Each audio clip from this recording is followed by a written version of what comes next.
ভবানীপুর কেন্দ্র নিয়ে আমরা একটা নিজস্ব সমীক্ষা চালিয়েছি এবং 16 ঘন্টা 91% ভোট বলছে শুভেন্দু অধিকারী ভবানীপুর থেকে জিতবেন। আসন্ন যে বিধানসভা নির্বাচন সামগ্রিকভাবে ভোট প্রক্রিয়া শেষ হয়ে যাওয়ার পর যখন ফলাফল বেরোবে তখন হয়তো দেখা যেতে পারে, হয়তো সম্ভাব্য তৃণমূল কংগ্রেস পেতে পারে 150 থেকে 160টি আসন। ম্যাট্রিক্স যেটা বলছে বিজেপি পেতে পারে 125 থেকে 135টি আসন এবং সি ভোটার যেটা দেখাচ্ছে লেফট এবং কংগ্রেস, তার পাশাপাশি আইএসএফ এবং জেইউপি এরা পেতে পারে 6 থেকে 12টি আসন। আর এটা যদি হয় তাহলে খেলা অত্যন্ত ভয়ঙ্কর হতে চলেছে এই মুহূর্তে দাঁড়িয়ে পশ্চিমবঙ্গে।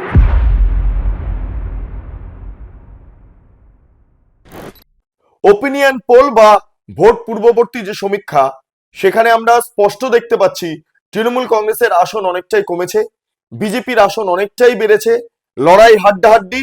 এমনও আমরা দেখতে পাচ্ছি হয়তো ম্যাজিক ফিগারের কাছাকাছি বিজেপি গিয়ে পৌঁছে যাবে। অর্থাৎ এই মুহূর্তে দাঁড়িয়ে লড়াইটা এমন জায়গায়, এই অন্তত ওপিনিয়ন পোলে আমরা যা দেখতে পাচ্ছি তাতে একটা বিষয় স্পষ্ট, এবারে লড়াইটা তৃণমূলের কাছে অতটা সোজা নয়। বিরোধী শূন্য করে দেওয়ার যে তৃণমূল কংগ্রেসের যেই প্রতিজ্ঞা সেটা কখনো বাস্তবায়িত হতে পারে না। হ্যাঁ, অত্যন্ত গুরুত্বপূর্ণ তথ্য এই মুহূর্তে বেশ কয়েকটি এজেন্সি যেমন Matrix, C voter, Today's Chanakya, Votevibe News eighteen এবং নেক্সাস মাই ইন্ডিয়া তারা তুলে ধরছেন। খুব ইম্পর্টেন্ট ভাবে আমি প্রথমত এই সমীক্ষার দিকে যাব, এই প্রতিবেদন পেশ করব, কিন্তু এই প্রতিবেদনের পাশাপাশি আরো অনেক কিছু বিষয় আপনাদের সামনে উত্থাপন করব, যেমন হচ্ছে ভবানীপুরে কি হতে পারে না হতে পারে সবটা ডিটেলস আলোচনা করব। আপনারা সঙ্গে থাকুন এই প্রতিবেদনে। নমস্কার, আপনারা দেখছেন বেঙ্গল লিবার্টি, আমি বিট্টু রায়চৌধুরী। এই মুহূর্তে দাঁড়িয়ে আমি এক এক করে তথ্য তুলে ধরবো, সেই তথ্যগুলো আপনারা এই স্ক্রিনেও দেখতে পারবেন। এই মুহূর্তে দাঁড়িয়ে টুডেজ চাণক্য তারা বলছেন আসন্ন যে বিধানসভা নির্বাচন সেখানে প্রথম এবং দ্বিতীয় দফার সামগ্রিকভাবে ভোট প্রক্রিয়া শেষ হয়ে যাওয়ার পর যখন ফলাফল বেরোবে তখন হয়তো দেখা যেতে পারে, হয়তো সম্ভাব্য তৃণমূল কংগ্রেস পেতে পারে 150 থেকে 160টি আসন, বিজেপি পেতে পারে 110 থেকে 120টি আসন, তার পাশাপাশি লেফট, কংগ্রেস, আইএসএফ এবং আদার্স, অর্থাৎ এখানে জেইউপি আছে, মিম আছে, ইত্যাদি পার্টি আছে, তারা পেতে পারেন 14 থেকে 34টা আসন। আর এটা যদি হয় তাহলে খেলা অত্যন্ত ভয়ঙ্কর হতে চলেছে এই মুহূর্তে দাঁড়িয়ে পশ্চিমবঙ্গে। অর্থাৎ মমতা বন্দ্যোপাধ্যায়ের যে খেলা হবে স্লোগান সেটা উল্টেও যেতে পারে। এরপর চলে যাব সি ভোটার। সি ভোটার যেটা দেখাচ্ছে তৃণমূল কংগ্রেস পেতে পারে 154 থেকে 166টি আসন, বিজেপি পেতে পারে 108টি থেকে 122টি আসন, লেফট এবং কংগ্রেস, তার পাশাপাশি আইএসএফ এবং জেইউপি এরা পেতে পারে 6 থেকে 12টি আসন। এরপরে চলে যাব ম্যাট্রিক্স। ম্যাট্রিক্স যেটা বলছে সেটা হচ্ছে তৃণমূল পেতে পারে 145 থেকে 155টি আসন, অন্যদিকে দাঁড়িয়ে বিজেপি পেতে পারে 125 থেকে 135টি আসন এবং লেফট, কংগ্রেস, আইএসএফ, জেইউপি, মিম মিলিয়ে আদার্স পেতে পারে প্রায় 4 থেকে 10টি আসন। এরপর চলে যাব নিউজ18 এবং ভোটভাইব।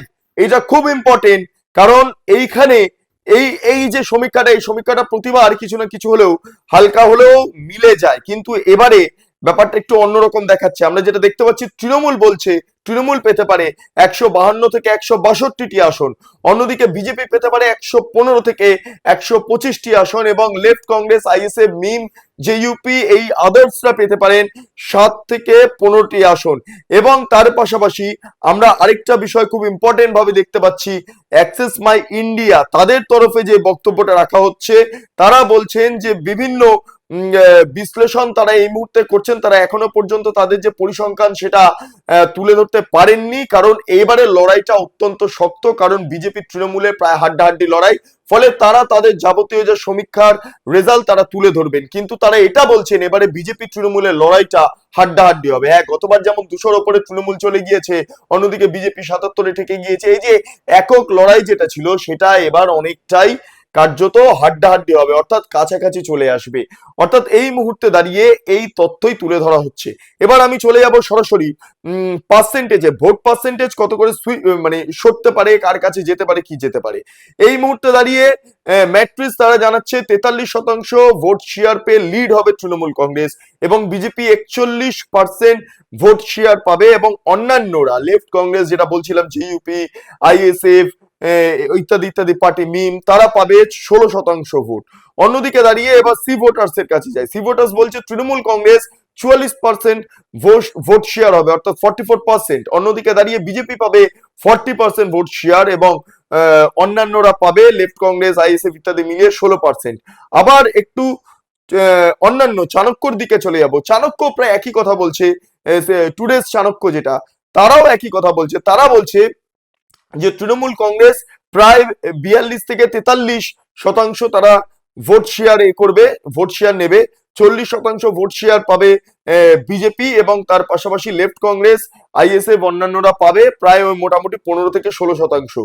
এর পাশাপাশি আমরা ভোট ভাইব যদি দেখি নিউজ 18, তারা নির্দিষ্টভাবে কিছু বলেননি, তবে খুব ইম্পর্টেন্ট ভাবে তারা যেটা বলছেন যে স্ট্রেট আমরা দেখতে পাচ্ছি তৃণমূল কংগ্রেস ভোট পার্সেন্টেজের নিরিখে লিডে যাবে, কিন্তু এই এসআইআরটা হওয়ার জেরে অনেক কিছু পরিবর্তনও ঘটতে পারে। কারণ এসআইআর আপনারা জানেন এই মুহূর্তে 90 লক্ষের উপর নাম বাদ চলে গিয়েছে এবং এইটা হওয়ার জেরে অনেকটা সমস্যার সম্মুখীন হয়েছেন তৃণমূল কংগ্রেস। কারণ তৃণমূল কংগ্রেসের একটা নির্দিষ্ট ভোট ব্যাংক ছিল, যেটা ছিল এই অনুপ্রবেশকারী, মৃত voter, shifted voter, double entry voter ইত্যাদি। এবং এবার 91 লক্ষের মতো মানুষের নাম বাদ যাওয়া, তার পাশাপাশি এই অনুপ্রবেশ, মৃত ভোটার সবার নাম বাদ যাওয়ার ফলে তৃণমূল কংগ্রেসের একটা বিস্তীর্ণ ভোট ব্যাংকে প্রভাব পড়েছে। এবং সবচেয়ে বড় কথা হলো যে double entry, triple entry voter দু দফায় ভোট হচ্ছে বলে এবারে সেই চান্সটা অনেকটা কম, ফলে তৃণমূল কংগ্রেস অনেক দিক থেকে তারা এই ভোটটাকে এবার মাথা ব্যথার কারণ হিসাবে দেখতে শুরু করেছেন। আরেকটা বিষয় বলে রাখা ভালো, ভবানীপুর কেন্দ্র নিয়ে আমরা একটা নিজস্ব সমীক্ষা চালিয়েছি এবং তার পাশাপাশি একটা কমিউনিটি যে পোস্ট হয় সেখানে আমরা একটা ভোটাভুটির সিস্টেম চালু করেছিলাম এবং গত 16 ঘন্টাতে সেই তথ্য আপনারা দেখতে পাচ্ছেন এই মুহূর্তে। আমাদের প্রশ্ন ছিল ভবানীপুরে কে জিতবেন, আপনার মতামত জানান, ঠিক আছে? এবং সেখানে এ মমতা বন্দ্যোপাধ্যায় এবং বি শুভেন্দু অধিকারী।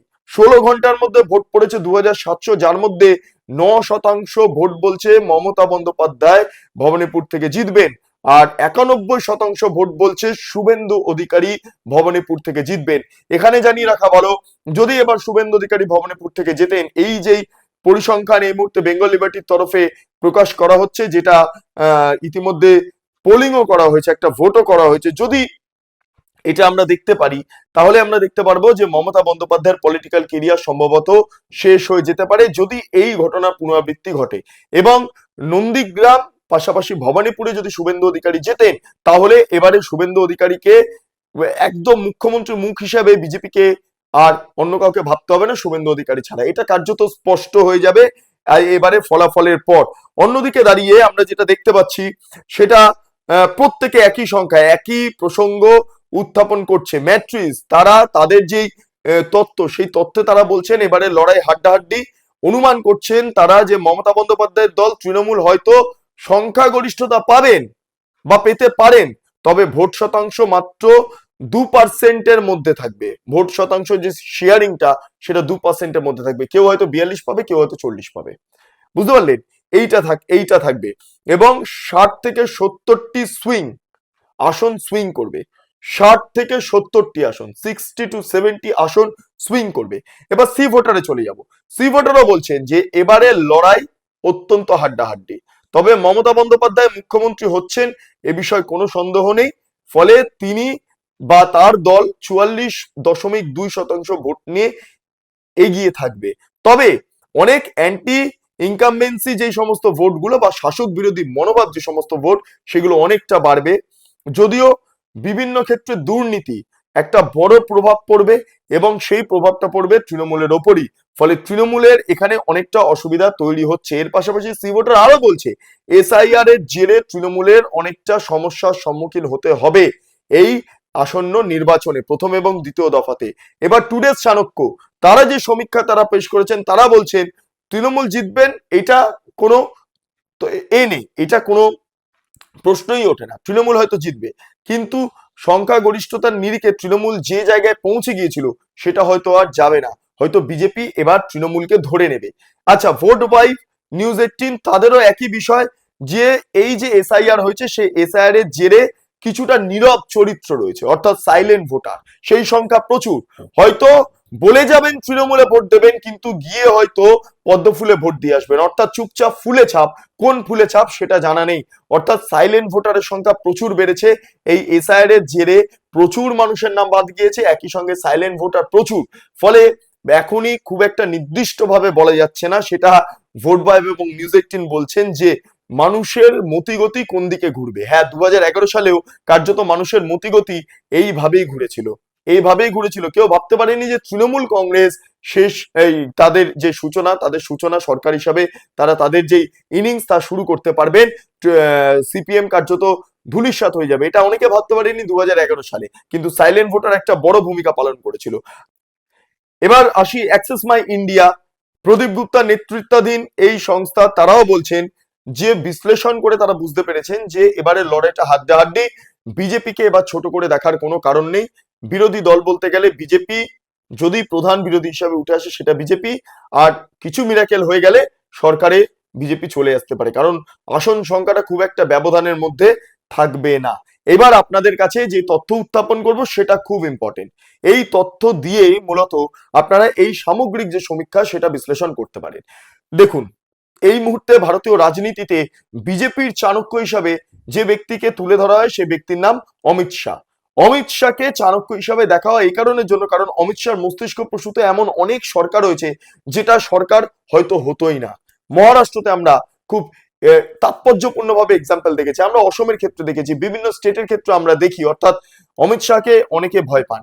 এবার বিজেপির কিছু আইডিয়াস রয়েছে, বিজেপির তিনটে স্ট্র্যাটেজি কাজ করে। প্রথম স্ট্র্যাটেজি কি? প্রথম স্ট্র্যাটেজি হলো বিজেপির যে সংখ্যাগরিষ্ঠতা নিয়ে সরকারে আসবেন।